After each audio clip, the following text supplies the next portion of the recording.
عبدالسلام اودینزاده عالم بیوخیمیک 54 ساله از جامعه سرخ اسفرای تاجیکستان و کارمند سابق دانشگاه استرالیای غربی که از پایان سال 2020 در حبس قرار دارد روز 1 آگوست سال 2022 در دادگاه حفظه استرالیای غربی اتهام دعوتها به حمله های افراطی را به گردن گرفت. در این باره سامانه محلی وست استرالیان خبر داد این پایگاه خبری عالم زاده تاجیکستان را یکی از خطرناکترین آدمان در ایالات استرالیای غربی نامیده و خبر داد که نماینده داستانی به دادگاه گفته است که در عوض این اعتراف گناه تفتیشات 2 اتهامات دیگر مربوط به تروریسم را از پرونده اودینزاده برداشت. اعتراف گناه امکان می‌دهد که پرونده عالم تاجیک به صورت سریعتر بررسی شود و انتظار می‌رود که حکم اودینزاده الکی در پایان ماه جاری اعلان شود. به او بر اساس قانون‌های استرالیا تا 6 سال زندان تهدید می‌کند. مقامات استرالیا از ماه فوریه سال 2020 در پی آشکار کردن ویدیو کانال او با دعوت‌ها به حمله‌های افراطی در تاجیکستان آغاز کردند. ماه اپریل سال 2020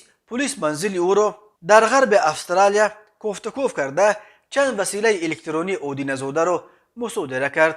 منزل اودینزاده را بار دیگر روز 22 دکامبر الکی در پی حبس او مورد کوفتکوف قرار دادند، ولی عیبنامه اودینزاده عبارت از 3 اتهامات مربوط به دعوت‌ها به اکستریمیسم و تروریسم تنها در پایان سال 2021 اعلان شد. عبدالسلام اودینزاده زاده دهه سرخ اسفره چندین سال در استرالیا مشغول کارهای علمی در رشته بیوخیمیا بود. او سال 2015 به تاجیکستان برگشت و در دانشگاه طبی درس میداد، ولی در پایان سال 2016 دوباره تاجیکستان را ترک کرد و به استرالیا برگشت. اودینزاده در ویدیوهایش موقع تند داشت و از گروه‌های افراطی و تروریستی پشتیبانی میکرد و به رهبران اپوزیسیون تاجیک نیز حمله میکرد. او همین طور در چند ویدیو اخیرش به اسماعیلی‌های مقیم تاجیکستان حمله کرده بود. به ضد اودینزاده در تاجیکستان با اتهامات افراطگرایی پرونده جنایتی گشوده بودند، ولی بعد آنکه او به تنقید رهبران حزب اپوزیسیونی در تاجیکستان ممنوع نهضت اسلامی پرداخت، ترول‌های طرفدار حکومت از فابریکه جواب به ستایش اودینزاده سر کردند